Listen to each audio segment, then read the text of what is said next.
Please please అండి, దయచేసి ఒక్క లైక్ చేసి చివరి వరకు చూడండి.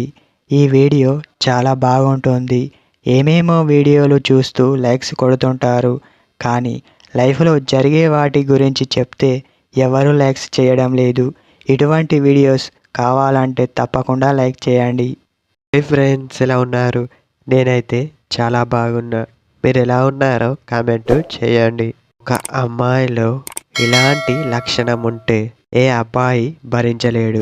కొందరు అమ్మాయిలు నా భర్త కోసం చేస్తే చాలు అని అనుకుంటారు, కానీ అది కాదు. మీ భర్తతో పాటు వాళ్ళ తల్లిదండ్రులు ఉన్నారని మాత్రం మర్చిపోకూడదు. ఎందుకంటే మీ భర్తతో మీరు కలిసుంటే సరిపోదు, వాళ్ళను కూడా పట్టించుకోవాలి. అప్పుడు మాత్రమే మీ భర్తకు గౌరవం.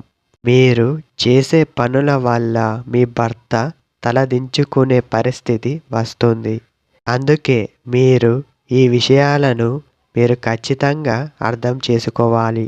అలా కాకుండా మీ గురించి మీరు అర్థం చేసుకుంటే చివరికి మీ భర్త కూడా మిమ్మల్ని అస్సలు భరించలేడు.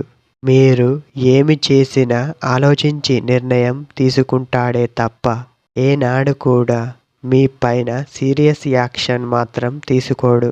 అలాంటి వారు మీ భర్త. మీరు ఎలాగోలా కలిసుంటున్నారు. మీ పైన మీకు ప్రేమ ఉంటుంది, అది సహజం. అలా కాకుండా ఎప్పుడు కూడా మీ భర్తను తలదించుకునే పరిస్థితి మాత్రం మీరు చేయకూడదు. మీరు ఈ విధంగా చేస్తే చివరికి మీ భర్త కూడా మిమ్మల్ని అస్సలు భరించడు.